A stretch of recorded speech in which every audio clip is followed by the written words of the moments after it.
Muy buenas tardes, Marta. ¿Qué tal, José María? Bueno, hoy hemos tenido una jornada tranquila, por así decirlo, en el plano bursátil. Hemos visto al IBEX 35 en el lado negativo con dudas, también el Dow Jones, pero bueno, ahora que ya nos estamos acercando a ese cierre de Europa, parece que estamos todos con subidas, así que a ver si nos quedamos así tranquilitos hasta que cierren con esos últimos compases. Mientras tanto, antes de entrar en algunos detalles, sí que te quería preguntar, José María, una fotografía general, una imagen pues más genérica de cómo estás observando ahora mismo los mercados. Bueno, yo creo que las sacudidas, los datos de inflación que conocíamos la pasada semana en Estados Unidos, ¿no? Esas sacudidas han generado los temores por parte de la comunidad inversora en cuanto a cuándo los bancos centrales pudieran empezar a actuar retirando sus políticas monetarias, el famoso tapering, cuándo incluso podrían llegar a subir tipos de interés y en un momento además en los cuales hemos estado viendo, bueno, pues cierto mal de altura, valoraciones bastante ajustadas y, por otro lado, no cabe tener duda que también quizás algún otro activo que había subido mucho y que probablemente estuviera en una zona de burbujeo, como puede ser el caso de las criptodivisas, pues tampoco ha ayudado mucho en el sentimiento de los inversores, ¿no? En ese sentido, lo que hemos visto ha sido esa parte más fea, ¿no? La parte menos fea, pues yo creo que el mercado, los 10 años norteamericanos, que están aguantando bastante mejor que lo que está haciendo la deuda europea, sobre todo desde el medio y largo plazo, se ve claramente cómo la Reserva Federal en este caso sigue actuando y sigue comprando activos, los grandes compradores de renta fija en estos momentos. Estamos viendo también como los tramos de mucho más largo plazo, como pueden ser los de 30 años, bueno, pues habiendo repuntado, pero no se han creído tanto esa expectativa o ese temor inflacionista que el mercado ha descontado en las últimas sesiones. Y luego ha habido algunos activos ganadores, como puede ser el caso del oro, que lo ha hecho bastante bien y que ha sido un activo que se ha comportado ante ese incremento de expectativa de inflación, bueno, pues ha aguantado bien junto con otros activos de renta variable que, bueno, algunos evidentemente han caído, pero han corregido mucho menos que pudieran haberlo hecho compañías con valoraciones, como decía hace un momento, más ajustadas, ¿no? Vamos a seguir viviendo esa réplica, esa situación de unos días mejores, otros días que se tiene el color rojo la mayor parte de los mercados financieros. La tendencia sigue siendo alcista para la mayor parte de la renta variable, eso tenemos que tenerlo muy claro. Lo que ocurre es que quizás, bueno, pues la alcista no va a tocar a los mismos que venía tocando pues hasta casi finales del pasado ejercicio. Hay otros valores que lo están haciendo mejor, otros estilos de gestión. Yo creo que eso es la clave de saber estar colocado en estos momentos en un escenario en el cual yo creo que la inflación está aquí para quedarse, pero no una hiperinflación.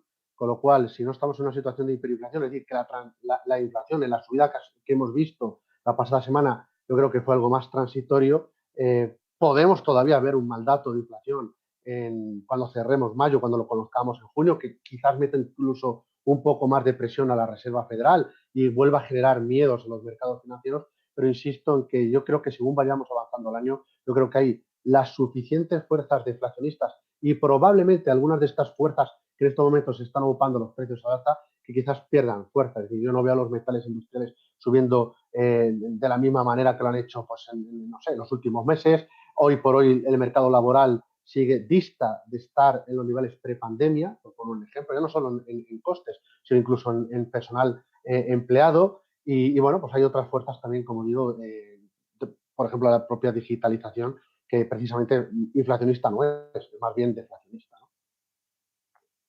¿No? Mencionabas lo de la inflación, está aquí para quedarse, desde luego, además es un tema ya recurrente en los mercados, algo a lo que miramos día a día para saber calibrar de alguna forma cuál es el sentimiento respecto a la dinámica que estamos viendo en estos momentos.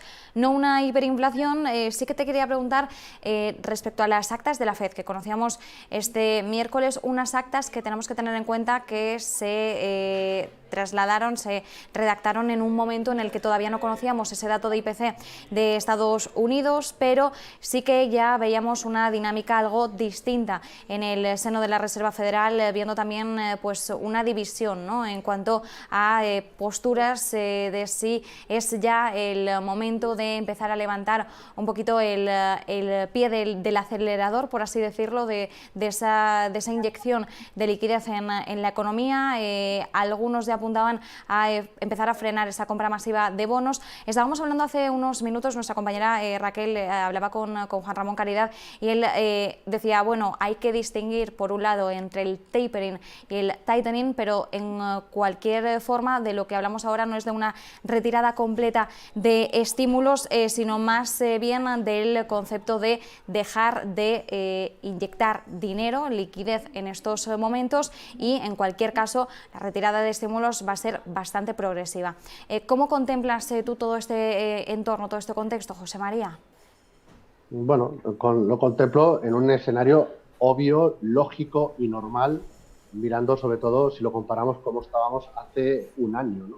Donde pues la situación era distinta, ¿no? Aunque ya hubiéramos empezado a salir a la calle con unos ciertos horarios, pero la movilidad no es la que tenemos en estos momentos en Europa, mucho menos en Estados Unidos, y en Asia, evidentemente, pues también ha incrementado esa movilidad, con lo cual es lógico y normal que ante una recuperación de la actividad económica es lógico que haya un incremento en precios, más y demás cuando hemos tenido cheques que se han entregado a los ciudadanos norteamericanos, muchos de los cuales de ese dinero ha ido a los mercados de capitales, otra parte se ha quedado en ahorro y incluso alguno habrá ido, por supuesto, a consumo, ¿no? Con lo cual, que haya inflación yo lo veo normal. Es más problemático la deflación, es decir, que cayeran los precios, eso es mucho más problemático, ¿de acuerdo? Entonces, que haya algo de inflación lo veo dentro de lo normal. Evidentemente hay gente que se queja, hay gente que pone pegas a todos, bueno, hay gente que pondría pegas hasta en el paraíso, ¿no? Con lo cual, eso también hay que tenerlo muy presente. Es decir, quiero decir con esto que hay gente muy agorera y que se quejaban cuando, bueno, pues cuando los mercados subían y estábamos en plena pandemia con números, bueno, pues difíciles de digerir por todos, de fallecidos, de contagios, ¿no? Ahora que ese ritmo de contagios y fallecidos que cae, también nos quejamos, ¿no? Y los mismos agoreros vuelven a salir, ya está cerca el fin del mundo. Y ahora es el fin de los mercados alcistas. Miren ustedes, vamos a ver, lo que ha dicho la Reserva Federal, las actas, es algo que es muy obvio. Es decir, no se ha salido de su patrón. Y lo que ha dicho es que hay miembros de la propia Reserva Federal norteamericana que están diciendo, cuando los datos macroeconómicos mejoren, nos tendremos que sentar y a empezar a hablar de cuándo empezar a retirar los estímulos. Eso es lo mismo que dijo Jerome Powell hace prácticamente un mes. Es decir, asumieron tanto la Reserva Federal norteamericana y nuestro propio Banco Central Europeo que van a ir por detrás de la curva. ¿Qué significa ir por detrás de la curva? Que aunque vean repuntes de inflación y vigilen esos repuntes de inflación, no van a tomar ninguna decisión que haga descarrilar el crecimiento económico. Ha habido un cambio de sesgo en las políticas monetarias, sobre todo muy claramente en el caso de la Reserva Federal, donde se pone el acento en la recuperación económica y la recuperación del empleo. Ahora bien, también es lógico y normal que en algún momento determinado los miembros de la FED se vayan a sentar y empiecen a hablar cuándo retirar. ¿Eso no le va a gustar al mercado? Bueno, le va a gustar, porque se ha acostumbrado a que bueno, pues estemos dopados por la liquidez que procede de la Reserva Federal, y máxime cuando el mayor comprador de deuda sigue siendo la propia Reserva Federal, o en el caso del Banco Central Europeo, de mucha de la deuda pública y algo de deuda corporativa. Yo creo que, por concluir, la inflación, insisto, está aquí, la Reserva Federal no se ha salido del guión, deja abierta la posibilidad a que, bueno, pues haya que tomar medidas, no las van a tomar en el corto plazo, probablemente incluso, aunque el dato de mayo de inflación que conozcamos en junio no nos guste, tampoco van a tomar una decisión, no sé si la tomarán en agosto en Jackson Hole, lo veremos. Le va a sentar mal al mercado, no cabe la menor duda, a los mercados de bolsa y también a los mercados de deuda. Habrá de nuevo volatilidad, debemos de acostumbrarnos a tener picos de volatilidad que no los hemos visto en la primera parte de este año, pero eso no significa, repito, que no haya oportunidades de inversión. Hay una serie de activos en los cuales no hay que estar. Claramente la renta fija de más largo plazo, eso es pupa, lo estamos viendo, es decir, ahí son activos los cuales hay que tratar de evitarlos, y en cambio hay otros activos financieros que lo están haciendo muy bien. Bueno, como anteriormente estaba mi gran amigo Juan Ramón Caridad, pues ellos tienen un producto de bienes de lujo que aguanta mucho mejor. Es decir, hay empresas que son capaces de fijar precios e imputarlos a los consumidores en un entorno de reapertura de la actividad económica. Bueno, pues, por ejemplo, una opción puede ser infraestructuras, puede ser lujo, cíclicos, de compañías sólidas y capaces de manejar, es decir, de poder establecer los precios.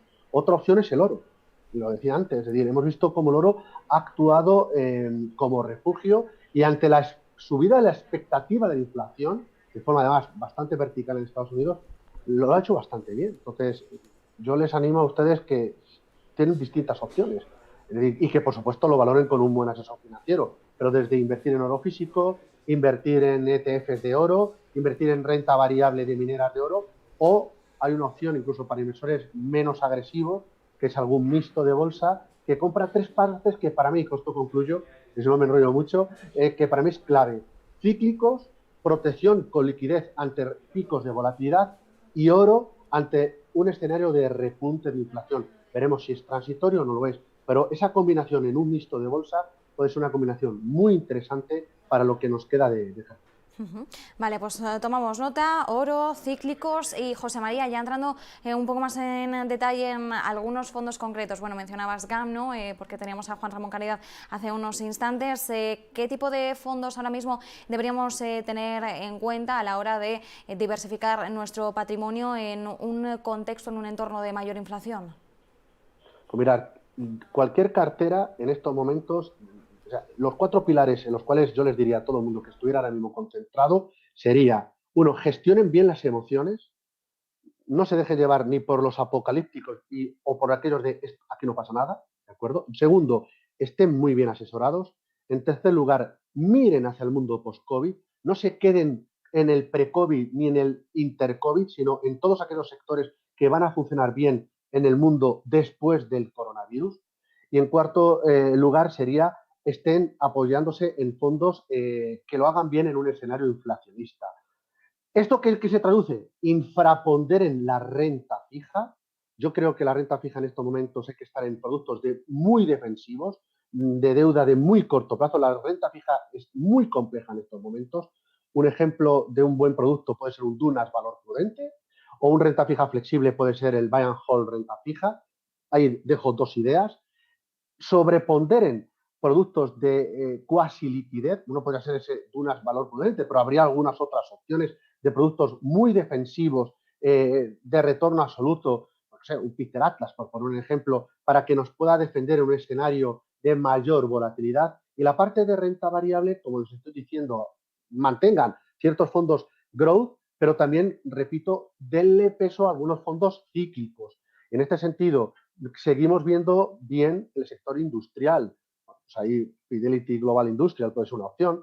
Seguimos viendo bien sector financieros, infraestructuras a nivel global. Nos gusta la renta variable europea por distintos motivos. Bueno, la renta variable europea con Reino Unido, además, con lo cual, bueno, pues puede ser también una idea interesante. Un ejemplo puede ser un producto de la casa M&G, el Strategy Value, European Strategy Value, por poner un ejemplo, habría muchos más, ¿de acuerdo? Pero Europa, toda Europa continental, junto con el Reino Unido y con un sesgo ciertamente value. Pequeñas compañías, tanto en Estados Unidos como en Europa, también pues una buena opción. Lujo, lo hablábamos antes, y el oro, bueno, pues desde un BlackRock World Mining o un producto mixto de bolsa, casas como pueden ser Flossbach, Banco de Luxemburgo o incluso Amundi tienen mixtos de bolsa que cumplen esos criterios. Recuerden, cíclicos, liquidez y oro físico. Liquidez, oro, tomamos muy buena nota, José María Luna. Muchísimas gracias por acompañarnos en este análisis, socio de Luna Sevilla, asesores patrimoniales. Un fuerte abrazo y hasta la próxima. Muchísimas gracias, Marta. Buenas tardes y feliz negocio a todos.